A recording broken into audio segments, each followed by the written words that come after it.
aqui na Bíblia Sagrada, para quem estamos olhando, Hebreus capítulo 12, versículo 2, uma direção dada pelo Senhor. Está acontecendo hoje, o pastor Eduardo está mandando uma mensagem, ele está falando de Estevão, e Deus dá muita coisa para nós, né?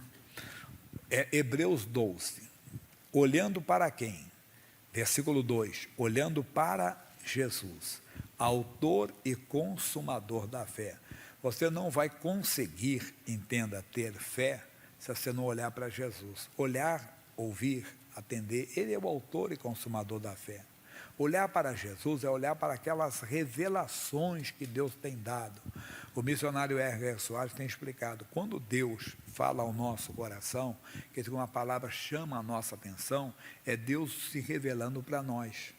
Nós temos que olhar para aquela palavra, olhar para aquilo que Deus está falando, que é ali que está a solução, a resposta, ali está o milagre. Não temos que procurar outra coisa, temos que olhar para ele. Olhar para ele não é olhar para uma figura humana, já aprendemos isso, não é olhar para um crucifixo, sem querer escarnecer da fé de alguém, mas é olhar para a palavra, olhar para aquilo, porque ele é a palavra que se fez carne e habitou entre nós. No princípio era o verbo, a palavra verbo é logos, ali quer dizer instrução, razão, né, na filosofia, mas também a palavra clara é essa palavra. Tanto que essa palavra é usada assim, e estava vestido por uma veste salpicada de sangue, o nome pelo qual se chama é a palavra de Deus, é o logos de Deus, então a palavra de Deus. Olhar para Jesus é olhar para a palavra, para aquilo que Deus tem revelado. Se você olhar, olha o que vai acontecer. Vamos para o Salmo 34, versículo 5, hoje vou dar bastante versículos, tem dia que ficamos mais numa passagem bíblica, hoje é mais versículos. Claro, eu estou dando um resumo, né? Diz assim, primeiro vamos ler o 4 para entender o 5, né? Diz assim, o 4, busquei ao Senhor e Ele me respondeu, livrou-me de todos os meus temores. Olharam para ele e foram iluminados, e os seus rostos não ficarão confundidos.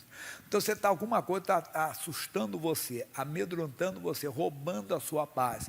Talvez um exame de rotina acusou alguma diferença aí nas suas taxas, seja da glicose, do colesterol, no sangue, alguma coisa. Você apavorou? Não, busque, fale com Deus.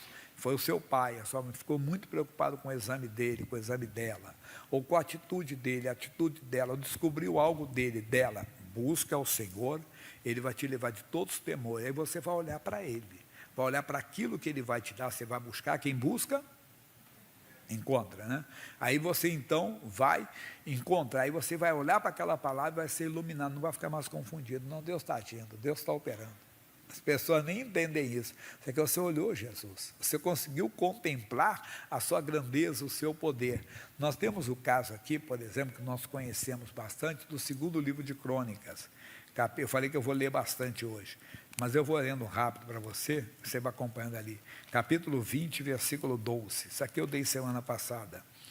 Bem, nós estamos aqui diante de uma situação em que Josafá está se vendo ameaçado por 3 nações poderosas. Josafá primeiro ele tomou um susto, mas aí ele buscou a Deus. Quando ele buscou a Deus, ele se levantou, irmão. Você tem que se levantar. Mas aí ele termina a oração, como eu gosto desse versículo, quando ele diz assim, Josafá, ah, Deus nosso, porventura não o julgarás, porque em nós não há força perante esta grande multidão que vem contra nós, e não sabemos nós o que faremos, porém os nossos olhos estão postos em quê? Em ti. Irmãozinho, ô minha irmãzinha, é muito profundo isso. Coloca os olhos no Senhor, quer dizer, aí você busca e olha, ele olhou, como é que ele olhou para o Senhor? Ele citou para Deus, se você ler a história, que eu preguei semana passada isso, repare uma coisa, ele foi citando para Deus a aliança, as promessas que Deus tinha feito a Israel a respeito de buscá-lo. Como é que Israel tinha que fazer quando surgir qualquer mal, qualquer coisa, nós olharemos para ti, buscaremos o Senhor, nós quer dizer, olhando para essas revelações. Deus, a tua palavra diz que o Senhor é o socorro bem presente na hora da tribulação. A tua palavra diz que os impossíveis aos homens são possíveis a Deus. Tua palavra diz que verdadeiramente o Senhor levou sobre si as nossas doenças, levou sobre si as nossas dores, pelas suas feridas, pisaduras, chagas, fomos sarados. Agora surgiu essa doença, mas Deus, eu vou olhar para a tua palavra. Se eu olhar para o exame, eu vou ficar assustado. Se eu olhar para o meu marido, eu vou ficar assustado. Se eu olhar para a minha esposa, eu vou ficar assustado. Mas a tua palavra diz que o marido santo santifica a mulher, então ela está sendo santificada. A mulher santo santifica o marido, então eu estou santificando. Meu irmão, vai funcionar. Os filhos são herança do Senhor, então você começa a olhar. Se você se assustar com as nações, quer dizer, você vem de todos os lados sendo atacado. O Davi chegou a dizer o seguinte: ainda que um exército me cercasse, meu coração não temeria. Continue olhando para o Senhor. Então, isso é profundo, né? Quando você olha para o Senhor. Aí eu botei algo aqui importante, que isso é para todos. O livro de Miqueias, Jonas, Miqueias. Depois do Jonas é o Miqueias. Eu dei uma palavra especial esses dias também. Mas é o capítulo 7, versículo 7. Só essa informação. Jonas, Miqueias, Naum, né? Antes, fica entre os dois. Capítulo 7, versículo 7. Eu, porém, esperarei no Senhor, esperarei no Deus da minha salvação. O meu Deus me ouvirá. Agora a tradução diz assim: eu olharei no Senhor, para o Senhor. É ali que você tem que ver, né? Não fica olhando o que você está vendo com seus olhos naturais. Comece a enxergar com a glória de Deus, vai te ajudar bastante. Aí diz assim: ó inimiga minha, não te alegres a meu respeito, ainda que eu tenha caído, levantar-me-ei, se morar nas trevas, o Senhor será a minha luz. Não importa, quer dizer, fui cercado pelas trevas, mas estou olhando para o Senhor. Aí tem mais para nós aqui. Agora que vai ver, as pessoas vão olhar para mim e vão olhar para você. O que eles estão vendo em mim, o que eles estão vendo em você? Atos capítulo 3. Atos capítulo 3. Pedro e João subiam juntos ao templo à hora da oração, a nona. E era trazido um varão que desde o ventre de sua mãe era coxo, o qual todos os dias punham à porta do templo, chamada Formosa, para pedir esmola aos que entravam. Ele, vendo a Pedro e a João, que iam entrando no templo, pediu que lhe desse uma esmola. E Pedro, com João, fitando os olhos nele, disse: olha para nós. E olhou para eles, esperando receber alguma coisa. E disse Pedro: não tenho prata nem ouro, mas o que tenho isso te dou. Em nome de Jesus Cristo Nazareno, levanta-te e anda. Será que eu posso pedir às pessoas, olha para mim? Será que eu estou podendo fazer isso? O que eu tenho para dar às pessoas? Não é errado ter o ouro e a prata e poder ajudar uma pessoa, poder socorrer. Mas nós temos que fazer de tudo para que as pessoas venham olhar para nós, para que elas entendam que nós temos algo especial para elas. O que nós temos? Nós temos Jesus Cristo. E nós não conseguimos, às vezes, fazer isso. A Bíblia diz que a ardente expectação da criatura espera a manifestação de quem? Dos filhos de Deus. Será que as pessoas olhando para mim, elas vão encontrar Cristo? Será que eu tenho Cristo para dar? E será que eu tenho Jesus para oferecer para essas pessoas? Eu pergunto ao marido, ele tem Jesus para oferecer à esposa? Ela tem Jesus para oferecer ao marido e assim por diante? De uma tal maneira que você vai orar: meu Deus, que ele olhe para mim, que ela consiga olhar para mim, que ela veja o Senhor em mim. Nós temos que nos aprofundar mais, adentrar nas Escrituras, nos envolver mais, que nós vamos chamar a atenção das pessoas. Veja uma coisa bonita que está aqui no livro de Atos dos Apóstolos, ainda capítulo 6, versículo 15, que chamou a atenção do nosso pastor. Diz assim: então todos que estavam assentados no conselho, fixando os olhos nele, em Estevão, eles estavam ali interrogando Estevão, porque o Estevão falava só do amor de Deus. Estevão era um evangelista, um diácono, ele estava anunciando a Cristo. Fixando os olhos nele, viram o seu rosto como o rosto de um anjo. Isso é profundo. Como é que as pessoas estão me vendo com capeta? Amigo, é isso. E olha que eu estou falando de opositores, de pessoas, entenda bem, que queriam que depois até apedrejaram o Estevão, mas viram o Estevão com o rosto de um anjo, porque o Estevão estava olhando para Jesus Cristo. Olha aqui, ainda no capítulo 7, aqui do lado, isso é muito bonito, né?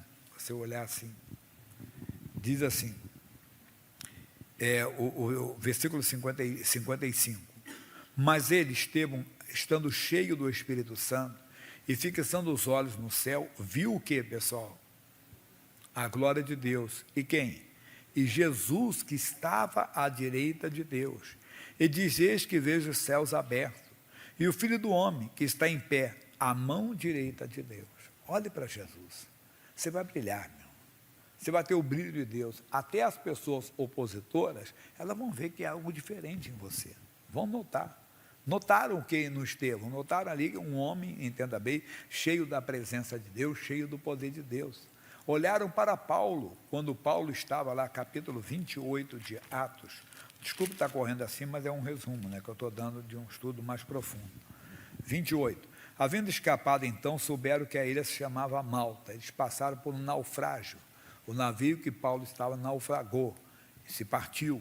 Então, eles tiveram tudo que entrar na água e foram resgatados numa ilha. E os bárbaros, moradores da ilha, usaram conosco de não pouca humanidade, porque acendendo uma grande fogueira, nos recolheram a todos por causa da chuva que caía e por causa do frio. E, havendo Paulo ajuntado a uma quantidade de vides, pondo-os no meio, né, gravetos, uma víbora, uma cobra, fugindo do calor, lhe acometeu a pão. E os bárbaros, vendo-lhe a víbora pendurada na mão, diziam uns aos outros: certamente este homem é homicida. Visto como escapado do mar, a justiça não o deixa viver. Certamente conhecia o tipo de víbora, o tipo de cobra. E agora, esse homem realmente é criminoso. Ele fugiu do mar, mas a justiça não deixa, não. Deus está cobrando a vida dele. Mas sacudindo ele a víbora no fogo, não padeceu nenhum mal. E eles esperavam que viesse a inchar ou cair morto de repente. Mas tendo esperado já muito e vendo que nenhum incômodo lhe sobrevia, mudando de parecer, diziam que era um Deus.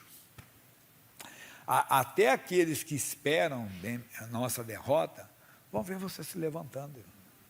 É isso que nós temos que fazer. Não podemos tirar os olhos de Jesus. Acreditar que Ele está conosco para cumprirmos os nossos dias e mostrarmos não só a nossa família, mas todos que estão perto de nós, a glória de Deus, a grandeza de Deus.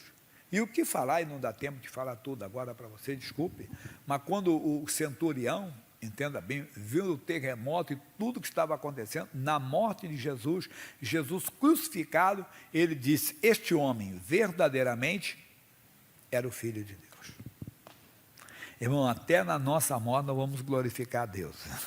As pessoas vão entender que Deus era conosco. Qual é a nossa mensagem? Não vamos tirar os olhos de Jesus, mas vamos procurar olhar para Ele. Olhar para Ele, repito, é olhar para aquilo que Ele tem dado. Isso que vai iluminar você. Salmo 34, 5. Olharam para Ele e foram iluminados. Olhe para aquilo que Deus tem falado ao seu coração. Lembra, Tiago Pérez estava lá, tinha sido entubado, foi extubado, ia ser entubado de novo. Mas você disse: Tiago, lembra de uma mensagem que Deus falou com você um dia. Ele lembrou, orou naquilo, não foi mais entubado, e hoje está vivendo a vida normal, até pai vai ser agora. Então, meu irmãozinho, esse é o nosso Deus. Olha para aquilo que Ele tem falado com você, olha para aquilo que Ele tem revelado, você vai brilhar, e importante, a sua família vai ver você com o rosto de um anjo. E vão notar até o último dia da sua vida, vão notar até na sua morte: meu avô era um homem de Deus, minha avó, meu bisavô, minha bisavó, meu pai, minha mãe, vão notar que você era um homem de Deus.